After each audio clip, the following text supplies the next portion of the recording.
My name is Tamika Jameson, formerly Newhouse, and I'm the founder of AAMBC. The acronym stands for African Americans on the Move Book Club. Established in 2008 for the sole purpose of amplifying Black stories and those that tell those stories. In 2025, we are prepared to even amplify our events. We also want to host more events year-round, and so we need your help. From book signings to a literary freedom walk, to festivals, to curating book drives. We are wanting to do it all. So please visit the website, aambc.org, and learn all about us and donate to us today. Thanks.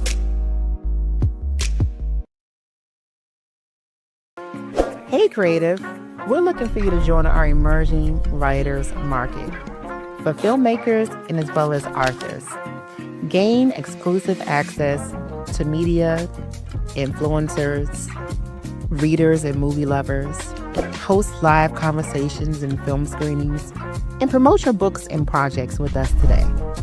Don't hesitate to get started. Visit ourlitlive.com today.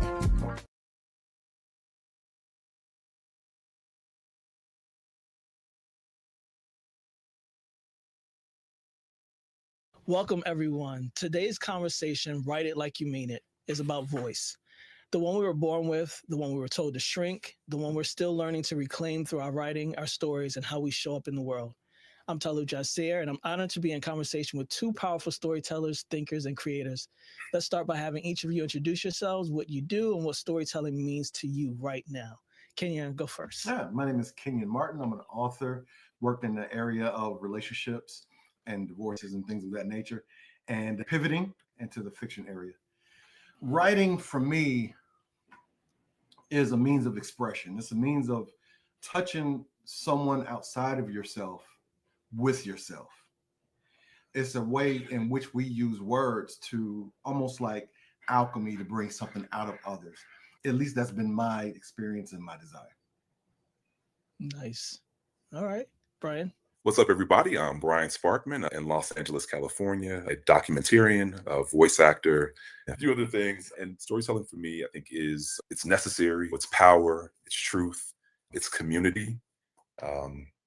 It's a powerful, like, kismet part of the journey. So yeah, I'm grateful to be able to kind of step into this space. Yeah. For sure. Thank you both. And my name is Talib Jasir, and I'm the founder of Afros and Audio Podcast Festival, as well as a podcast producer, audio storyteller, a writer.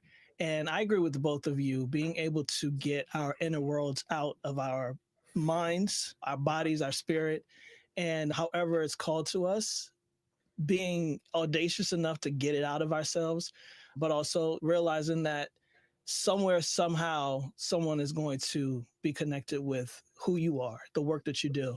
And I think that's so important. Writing to me is like music. It's universal. It can go places that you've never expected to go and reach people that you may have never expected to reach. So it's important, and especially in this conversation that we're having today about how men folk, masculine-centered folk, whoever we may be, reclaim our ability and our desire to express. We came from a people who expressed quite a bit when that's all they had to give and to do. And so I feel it as a return for us and reclaiming our voices and being out here in a way that says we here. We've been here and we ain't going nowhere. Right. So let's start at the beginning. Before we became men with responsibilities, expectations, and audiences, there was that younger version of us, full of questions and creativity. So let's talk about him for a little bit. What moved you creatively as a child? And Kenyon, you can start. That's a good question. Let me tell you why I like this question, because it's fascinating. Working with other people as far as counseling is concerned. You deal with someone's childhood. You see what I'm saying? And that takes them to how they got here. And then as a practice, just interacting with people, I look for the child in their eyes. That's how I know what they're talking about is authentic. You see what I'm saying? That said, it allows me to actually look back, not only just at the child in me, but what crushed that child in me during that time. And when I think about what really just fired me up, it would be like the acquisition of information, not just any information. I was one of those kids. Okay, I'm older. So I was one of those kids that collected encyclopedias or read the encyclopedias that my parents would have bought from the encyclopedia salesman. And I read the encyclopedia every day. Why? Because that's where all the mythology was. Egyptian, Greek. That's where everything. So this was my first, before there was a DC and Marvel, this was it for me. You know what I mean? And that's what fired me up. And that's what I'm trying, I guess, project. Nice. All right, Bryan. I'm gonna piggyback and say, Ken, you may want to explain to some people out there what an encyclopedia is for those who may not be. And a door salesman.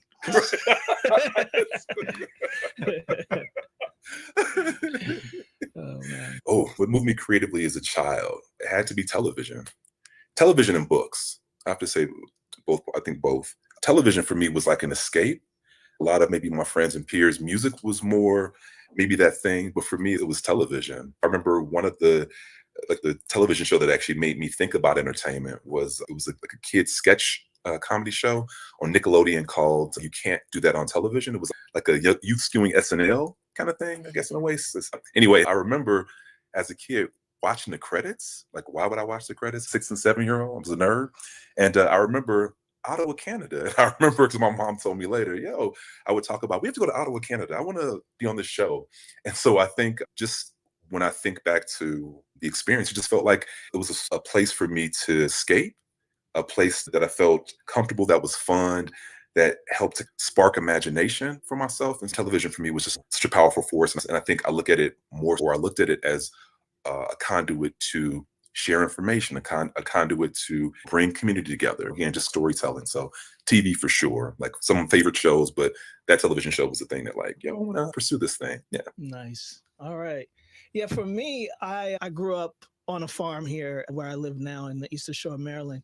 And there wasn't a lot to do but get bit up by mosquitoes and run around. But we had this book in the house, and it was a big anthology of African-American folklore, folk tales. And the reason why this book lit me up is that I had a range of emotions throughout this book. I was scared. There was a lot of horror stories in that. I was sad. There was a lot of laughter. And so what I realized is that words has this range of provoking. It's provocative. It makes you think. It's critical, especially African folk tales and folklore of the society in which we live in. And that book in and of itself, it was old, it was thick, but as I continued to grow and my reading got better and I was able to comprehend it more, I just lit up with the imagination of it all. And yeah, that's something that really stuck with me all these years for sure. And as a writer, being an avid reader, we all know that's important too. So that really sparked my interest in reading and writing. Dope. Yeah. So what made you, if anything, quiet down or question your voice as a child? If I'm to be honest, my mother. And it's a hard-hitting question because in our culture, one of the biggest compliments a parent can get is your child is so well behaved. And to accomplish that well behavior or that good behavior, oftentimes our childishness is pulled out of us. And so while she meant don't move, don't do this, don't do that, a lot of that was me being cultivated into this portrait of a good kid, which would eventually turn into a quiet man, but not knowing how to access those things, those feelings and emotions and words and all that stuff that needs to come out in order to communicate to each other. It's unfortunate it comes that close because it could be other things that could break us down. But I think I'm glad it's like that, because I think that's so common that I can speak to that in other people's lives. No doubt. Bryan, anything for you? I completely understand. It's such a great question. I would say it was truth because I'm gay. And so for me, it didn't feel like it was a thing, but I think the messaging around it was friends in school or other things. Like if there were any association with, oh, that's gay or that's something, it was like, whoa. So I think what it just kind of did was that it just tempered or tampered down my ability to communicate. And so I think coming back to this space as an adult, it's just been a lot of things, but I think it's been a great thing to kind of show. I believe that truth telling and being able to just be transparent, to be able to share these stories, create community, was something that was definitely ingrained. I think to come back around kind of full circle feels like it was definitely ingrained into me. So I think maybe truth to me was one of the things, and the fear of truth and fear, I would probably say are the two things that would have affected or influenced my ability to storytell. Yeah, for sure. Yeah, all of that. And I think that what we're all talking about is very relatable in ways that young people in general can be stunted in their growth of creativity, whether it's from folks who, and what Kenyon was talking about earlier, was respectability politics, want us to be perceived in the world. And something my great grandmother said, and she was born in 1909, so you got to work around the fact that a lot of it was 1920s and 30s advice. Right? You got to work with that first. But she would say things like, if you don't want something found out, don't write it down. Now, she was saying this because my twin sister kept getting her diary violated and upset, right? But how it backfired on me was, that's deep to the truth. If you don't want to be found out, if you don't want people to think of you a certain way, if you don't want your innermost thoughts found out, never write them down. And that advice kept me in this mindset around writing for many years. Like, when I write, I'm sharing all that I know. I'm being all that I am, because this is my expression. And if I don't want people to know that part, don't write. Mm-hmm. And all those dynamics inside of the ways in which the people around us who love us, but give us advice that says, be quiet, stay small, stay within these lanes. That's probably the best course of action for you. And all that advice, whether it's from teachers or anywhere else, where it starts putting that syndrome in our minds of imposter, or should I, can I, and would anybody see me in the way that I want to be translated. So yeah, all of that, man. So when at any point now in your creative work, does that child show up in any of the work that you do now? Oh, absolutely. As a matter of fact, that child that shows up is a part, and I know we're going to talk more about it, but it's a part of the project I'm working on now. The idea is reintroducing or rediscovering that child, as well as our belief constructs that will welcome that child back in as a Black man, because that part is so relevant to that discussion. We can't leave that out. But that's where I'm working now in a more personal way, which is a way I got to try to get some discipline in. But once the child in me starts digging deep into any and all kinds of information, I don't stop. Politics, theology, psychology, philosophy. And so now I got to get on the calendar somewhere, or at least get some kind of to-do list. But outside of that, kid comes out, and I'm in a healthy place where it can come out. You'll see it in a whole lot of stuff. I think it does. Maybe it shows up. I think where I'm reminded of is when I hear people or read things, maybe news, where people just contextually don't, or they have similar hangups that I maybe had as a kid. And I'm reminded of, oh, wow, these are some of the things that I experienced, or these are some of the roadblocks, some of the impediments that I had to kind of navigate. So I think I'm reminded. I'm sure it may be manifest in other ways, but I think off the top of my head, that's how I would probably say that I'm reminded of it during other people's sort of journey. Yeah, absolutely. And I love that we kind of went there, because this next thing we want to talk about is really about that belief system, those survival and creative friction that we have as we grow from being children and not necessarily knowing our voice. Let's start with that, right? We don't even know who we are as we're working to develop and put out work that represents us at that time, but evolves over time. And so as we grow, belief systems, spiritual, cultural, and personal start to shape how we see ourselves in the world. And sometimes they create friction, especially when we try to tell our truth. So how have your beliefs shaped your creative voice? Oh, Jesus. You start with that. Go ahead.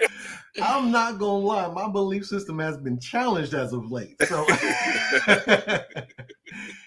now I'm not necessarily deconstructing, but again, that goes back into my project with the little boy, creative space that is divine or ordained, that I'm allowed to be me, basically. It doesn't have to be supernatural. It just has to speak supernaturally to us, that we're allowed to be me. I'm looking at this point right now where I am literally challenged by my belief system, because what I see does not tell me that my belief system is working for me nor my people, which is a great question. Because if we can't question it, why believe in it? Let's wrestle with that. And so I want to put that. I don't know how many times I'm gonna write it. I don't know how many books it's gonna go in, but it's just the relevant energy just coming up off of me right now. And that's how it's guiding, I guess you could say, my writing journey at this moment. Oh, I think because I'm a very cerebral person and my degree in undergrad was in the sciences, but I think what it's really been able to allow me to do, because science is, I mean, it's not exact, it changes, right? We study it, so it evolves. But I think what it's really enabled me to do was to be more open to story, right? I grew up in one particular city, demographic, location, all these things that impacted the way that I see the world. But then I realized as I navigate meeting other people, having great friends and interacting with people from all over, wow, there are a lot of stories that are missing, right? From the zeitgeist, from print, from television, from film. I think being able to hear other people's sort of stories, I feel like it's emboldened me to be more passionate about being a truth teller, right? Especially at this juncture where we are in the world. People are leaving stories and people are removing stories, right? So I think it's almost, like I said, it's motivated me much more to want to make sure that stories are being told, not just my own, right? Not just my own experiences, but as well as other people. So I think that's, I don't know if that answers it, but Yeah. No, it answers it. Listen, I believe the questions are meant for you to answer it how you hear it. And so there you go. I appreciate it. That's dope. I like, I'm taking that. Yeah, exactly. And so for me, I believe in I am, right? And that I am is I am. And I believe that our I am beliefs are 100% inventive and creative, meaning that I can make it up. It's my prerogative to shift it and change it and be and do at any given moment that I get the urge, because I'm living this one existence. And if I'm not going to be in pursuit of the life I want, I don't know what we're doing here. So yeah, it's really about this opportunity for us in whatever spiritual journey we're on or in our belief systems to really recognize that it's up to us to construct it, deconstruct, unlearn the things that we've been taught, really to become and be whoever we're being called to be at any given moment. So yeah, that's dope. And I appreciate you both for answering that. Big question. And Kenyon, I know this is something that you're working through right now. So is there a place for rage in the work that we're creating? And how do we keep it, if so, from overtaking the stories? You know what? That's a scary question from a creative standpoint. Because for me, I struggle with that because I started writing from a place of rage. Current political environment. I got over it in about 3 weeks and I was unable to continue writing. So I think when we start looking for a place of rage, we need to start looking for it reflectively so that we can look at how it makes us feel, how we want to act, and then why it made us feel that way. Then, if you're a phone writer, put it in a book and let it explode on somebody else. Yeah. But what I mean by that is give them that punch, ouch, that hurt. Let them respond to it and then explain to them why it hurt later. That way, that opens them up to their own vulnerability and humanity that you just went through, that just moved you. You understand what I'm saying? And so rage can tell stories, but we have to be careful to process it first and then tell it afterwards. Yeah. Does rage show up in the work? Yes. I think probably every day in some capacity. I think it's how I decide for that rage to show up, right? But it's definitely, I'm human. I watch the news, I have friends, I experience things. So I feel like rage is just a part of my humanity. But I use it as fuel. So even though I could be pissy, whatever that thing might be, all right, let me execute this thing. Let me crush this thing. Let me put this into this. This is an issue going on. Let me be proactive and doing something. Let me come up with a solution for whatever that issue is. So I think rage, if harnessed properly, could actually do something that could be pretty amazing in terms of the work. Yeah, for sure. Thank you. You know what James Baldwin said, to be aware, right? Just to have any semblance of awareness in this society should evoke rage, because look at it. But at the same time, I agree with both of you in that contextualizing it in a way that is personal, is specific, because only we know how we're experiencing anything. And the way that I experience the same exact thing that you might experience could be totally different. So I'm also bringing my own perspective and filters to the situation. And to be able to contextualize it in that way, this is my story, right? This is my hero's journey. And it might have come out of rage or some type of pain. That doesn't mean that your hero's journey will start or have the same catalyst. And expression, right? I've got 2 short films that are specifically about police brutality. I'm not telling a nonfiction story. Turn on the news, it's there already. How can I contextualize this in a different way that brings humanity into it and experiences that can only be known and felt by those of us who actually experience it on a daily basis, or at least the threat of it. And so, yeah, I believe, just like you both do, that rage has its place. And for a lot of us, I think rage is an authentic vibration, right, to where we are. But that doesn't mean that we can't have rage without joy and expression. And I think that's how we alchemize and transmute even that rage into something that can be used purposefully. Can I tell a story, or is this, I don't know if in Yes, terms of please, time, go for it. just moved up what both you guys said. But I know I did a documentary that was inspired some years ago by a book that I read about some event that occurred in East St. Louis, Illinois, back in like 1917. And coming from a kind of a Black oriented family and things, I was like, how did I not know this? I ain't never heard this. Nobody talked about this. But I think just upon doing the work and meeting real people, not just reading a story about in a book, but the descendants of people who were really affected by that. And I can remember, I bring this up not just to share this, me doing the project, but I can remember I was forever changed after doing it. Because when I was there on the ground talking to real people whose families were really affected by this, so it was a race riot, so which devastated the community. But what I thought was, wow, what is the domino effect of that? We look at this city, we have these statistics and we say these things, but it's cause and effect, right? There were things that happened that directly contributed to the state of where this place is now, independent of how you decide to view it, just the sort of the black and white cause and effect of it. And I think the rage came in because I thought, here's a community of people who look like me, could be my mama, my cousin, my auntie, my whomever, right? And I thought, wow, here are people who didn't have certain opportunities because someone did some horrific things that changed the community of Black people for the foreseeable future. So to me, I think just hearing these stories about all the brutality and things and how the community was affected definitely brought about a lot of rage. But again, wanting to channel that into, let me share the story of people who I'm not connected to, but I want to be able to share this story because it isn't something that's widely known. And we see now throughout the last, I think through the pandemic,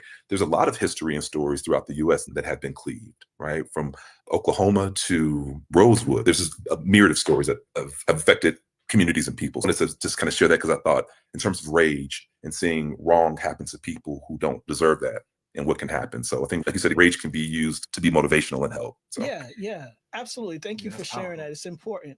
And thank you for doing the work as well, because how I feel about stories is how I feel about language. You have your first generation come here and then second and third, and they're not speaking the language in the home. Guess what happens? The language starts to die out of that lineage. It's the same thing with our stories. The less of our stories that we capture and keep and tell, the more that they die out and become forever buried. And so it is so important that we are willing to be with this work, these histories, these realities, because it happened, it exists. And without you telling the story of that time, would it have been told? Sure, it's probably told in certain ways, but not by you. And so there's this opportunity for us to keep our stories alive. And that way we are these griots that are still very much important to our survival in general. Amen. So thank you. When we talk about vulnerability, trust, and accountability, there's also that inner work, the wrestling with trust and vulnerability, and then self-editing. We could edit something to death. That quiet negotiation we make with ourselves as we try to say something honest and something that matters. So do you ever find yourself editing your truth while creating? And when I ask this question, it could be a past thing. I hope it's a past thing, but we all are actively still creating. And so it might be things that come up even to this day. But have there been any times where you find yourself editing your truth out of the work that you're creating? Yeah. If I'm going to be honest, and here's where it comes. It comes in my fear of vulnerability. Let me put it this way. It's not in the work that I create regarding fiction, regarding what's going on there.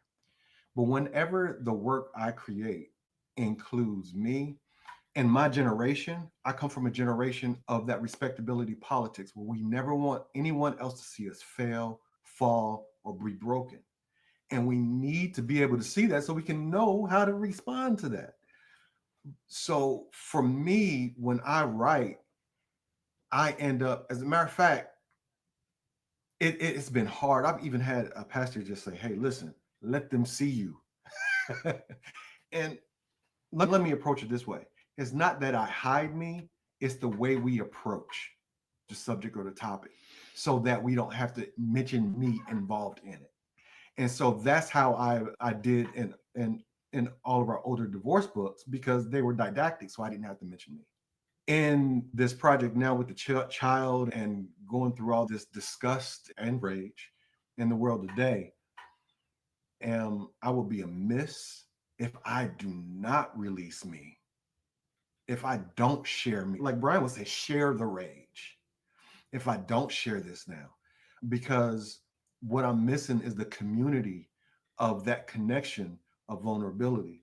But it took me a while to get there. And sometimes it still takes a minute. Sometimes it still takes a minute to get beyond how I was cultivated to hide those inner parts of me. For sure. Ooh, okay. Great question. I'm going to lean into saying no.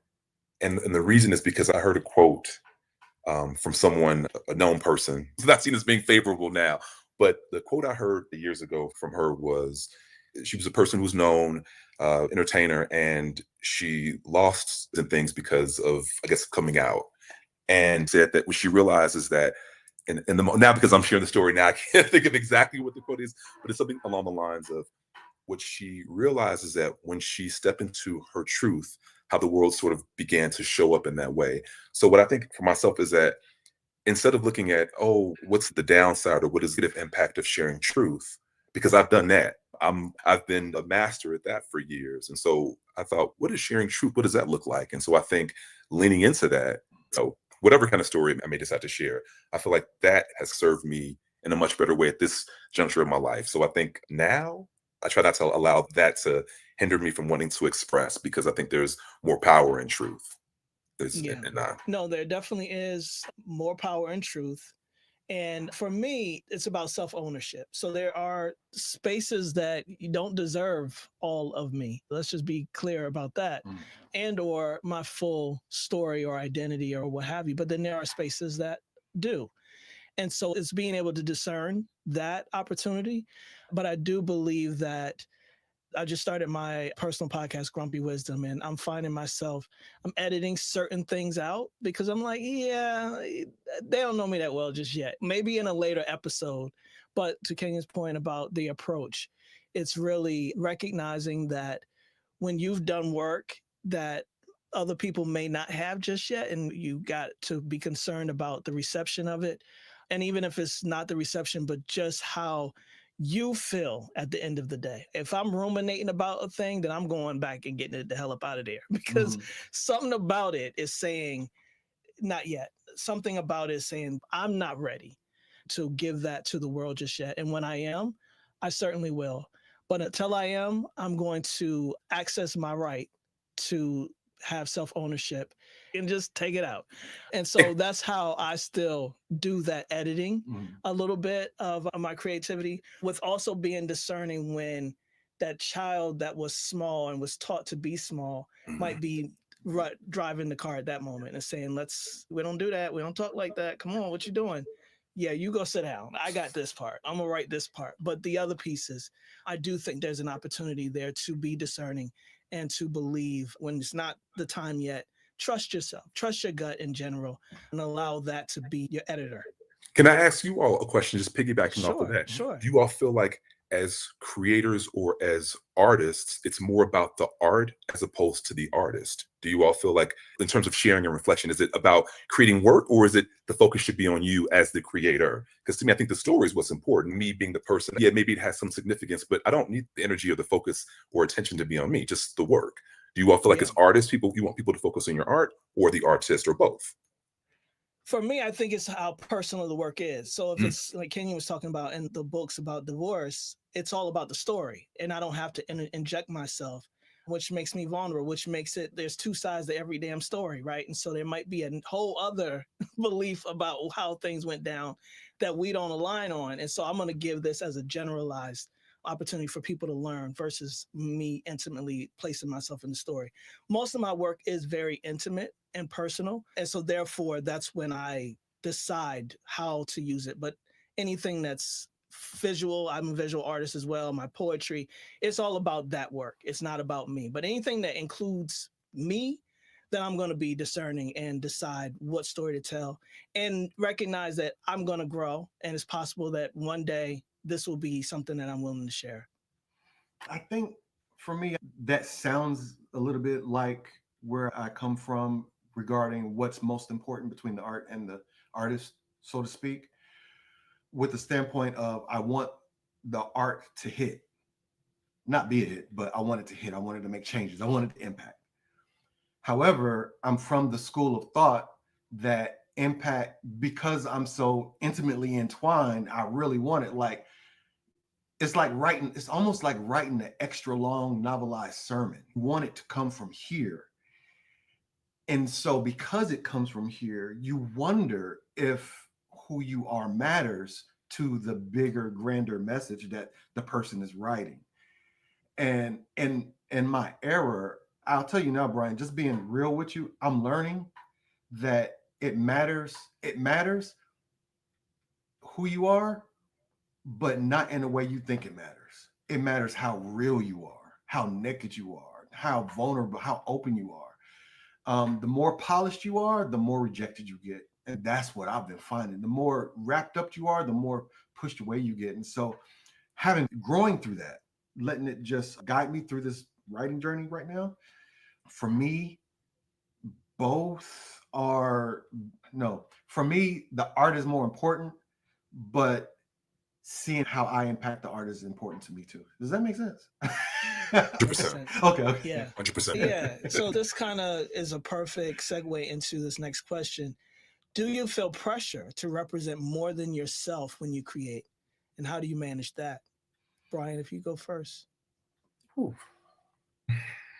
I guess being like just transparent with it. How I look at it now is I look at my work, different types of work. It's like a portfolio, right? So some of the work will be deeply vulnerable, deeply transparent. The purpose of sharing and telling the story, right? Not just to, oh, let me just some things sorry that happened that happened to me just for likes or clicks or just to draw attention. So I think that some of the work yes, but again, I think I just go back to looking at the foundation. The story of this foundation is a story about something that is just out of my imagination, or is it something that is personal that I want to be able to use that to drive home a point or to tell a story? I think then maybe in that capacity. So I think in certain works, yeah, and then in others, no. Okay. No, that's good. How about you, King? I think for me, it depends on what I'm writing to.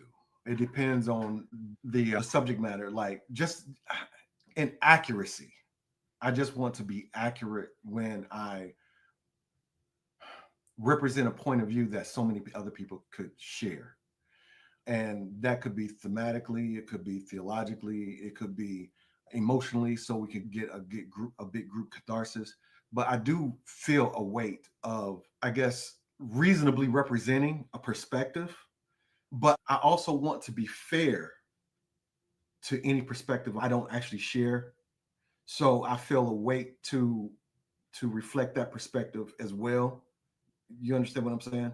So I guess the thing is that I, for lack of a better way of saying it, shrink.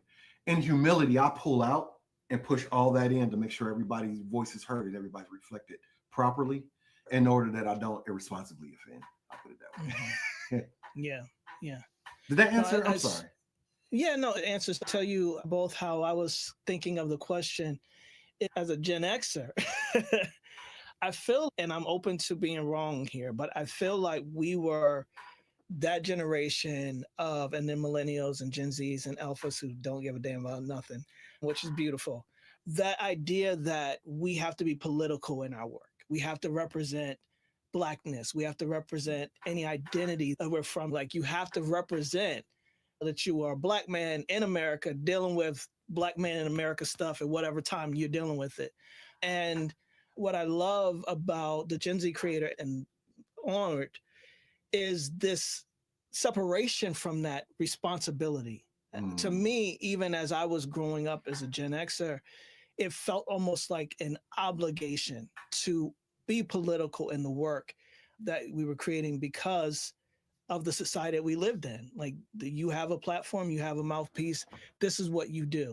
And to be able to separate and say, I just want to create from a place of joy or imagination, or that has nothing to do with my lot in life or the society in which I exist in. I think that's important. And so while I am very representative of my demographic, at the same time, I don't want to be all the time. That's our own opportunity and prerogative to not, if we don't want to. We want to create differently. I'm seeking that freedom. Because going back to the older stuff, I'm still enraged. And I'm enraged with all my people and all the people who are allied to that. And so I'm a Gen Xer too. And so obviously I feel responsible, like, for the catharsis, for the public catharsis of all of us, for understanding where God is in all this BS, for understanding what can we do or what have to do or what is our responsibility in this and how can we live through it. And it's not just the politics of it, it's actually the cultivation, the culture of it.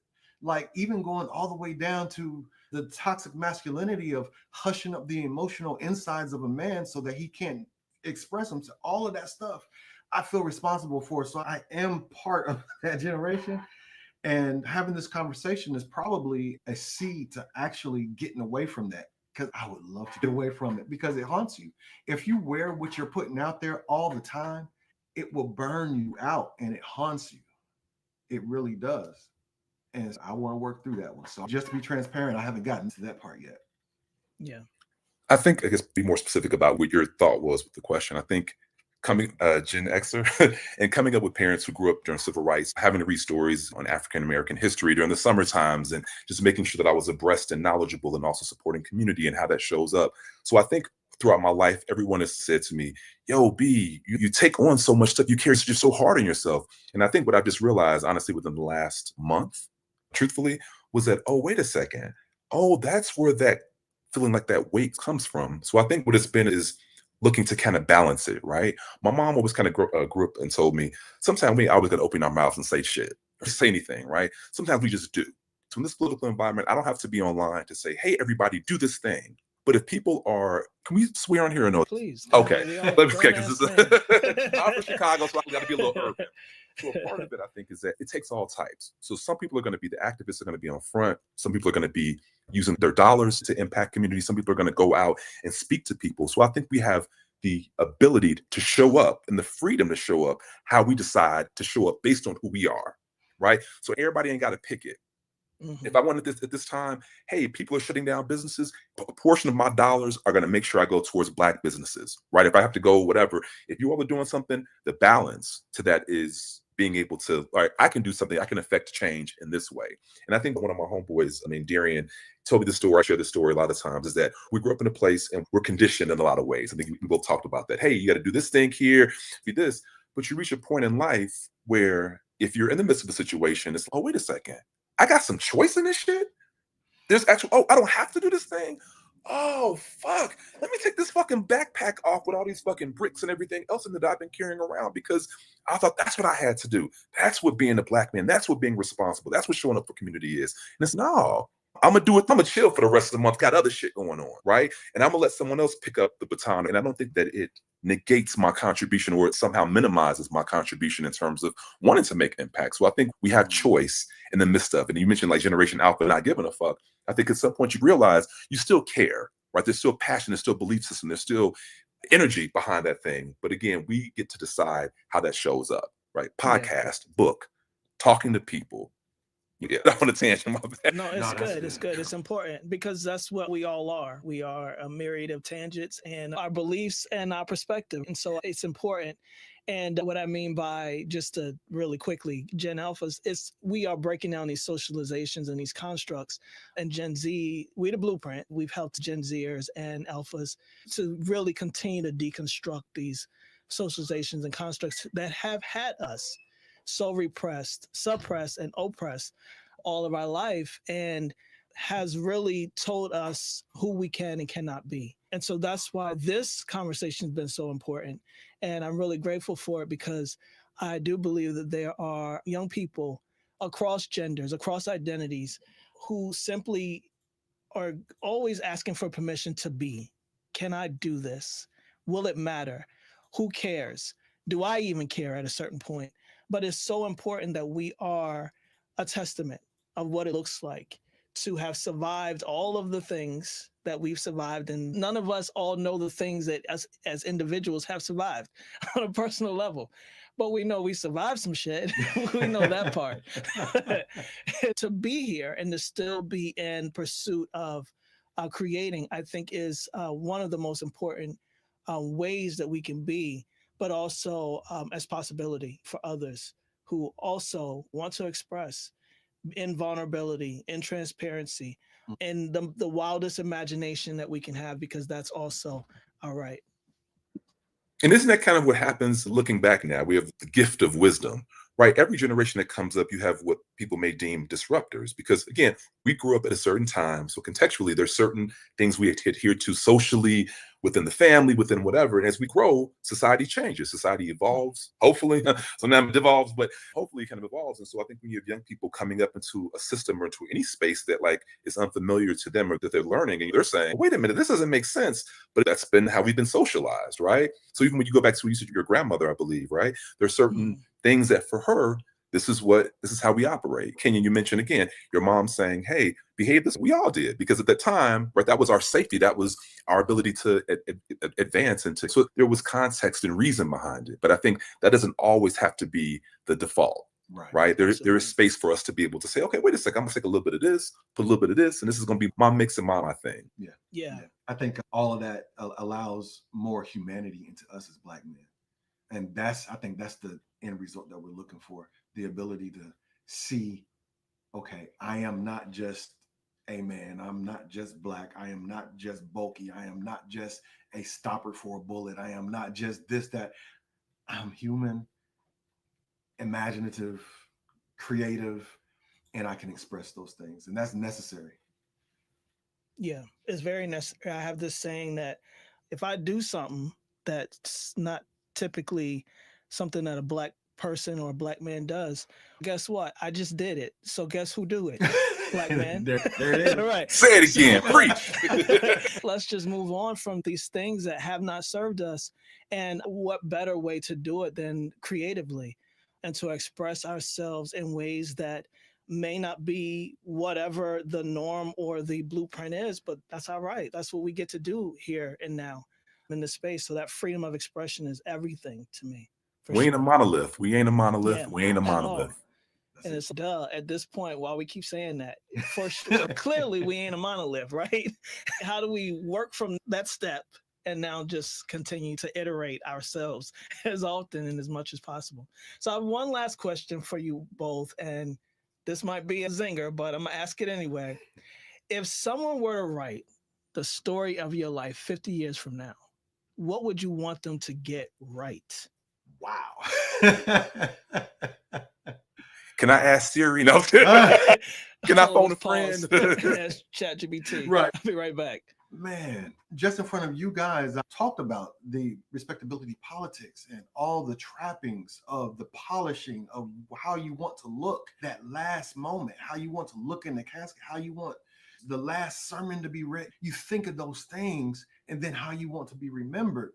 And now, after this conversation, one of the biggest things I think I want to be remembered is as human.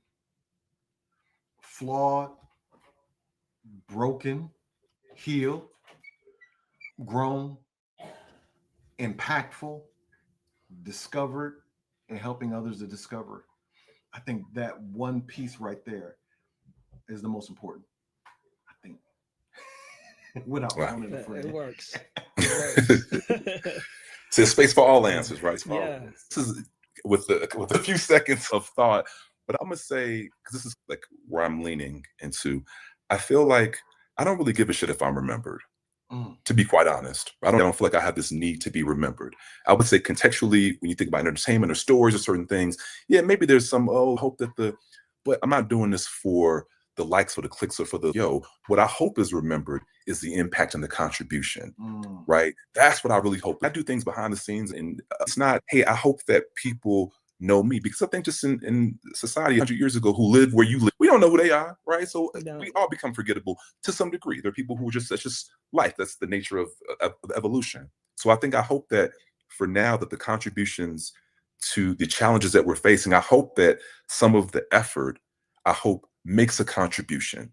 I don't need the name to, B, he the motherfucker that did this. He's the guy who did this, right? I hope that the work, I'm a mentor. I hope that my mentees, right, that he is successful based on information, the amalgamation, all the things that I've shared over the years. I hope that he's successful. Now he got to tell nobody, he was a brother. I don't give a shit about that. I just hope that the efforts and the work and the intention is impactful. Truthfully, that's what No, I love that. So you want them to get right the intention of it all. Yeah, I love that. I love that. Yeah, and for me, it's that I was here physically. I got here because we don't even know the improbability. Out of millions, we made it. Let's go. So that's the first thing, man, that I was here.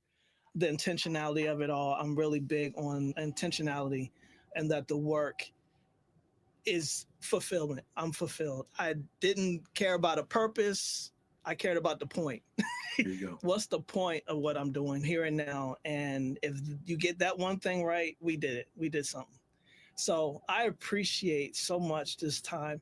Could you both tell the folks how they can find you online, how they can connect with you, and if there's any work that can be done with you, please let them know. For me, it's Ask the Martins on all social media at Ask the Martins and askthemartins.com. You could grab me for anything right now, but you can find us and look us up. All right, nice. Yeah, for me, I'm in this transition. I took a hiatus from social media last year to focus on other work. Right now, so I'm behind the scenes. Nothing really to share right this moment, but working on things. And maybe at some point I can come back and share something later. But right now, yeah. Yeah. Just Google. Yeah. That's what you do. That's it, Yeah, nice. All right, and I'm Talib Jasir. I wish I could get away from social media, but business. At Talib Jasir on Instagram, at Afros and Audio on Instagram. Afros and Audio Podcast Festival is afrosanaudio.com. We're back October 16th through the 19th in Baltimore. And talibjasir.com for any of the work. And Grumpy Wisdom Podcast, check it out wherever you stream podcasts. This has been such a great conversation with you both. I hope that you enjoyed it. I certainly did. Absolutely. I learned a lot. Thank you so much for having me. Yeah, thank you for having us. Thank you. You. It was amazing. All right.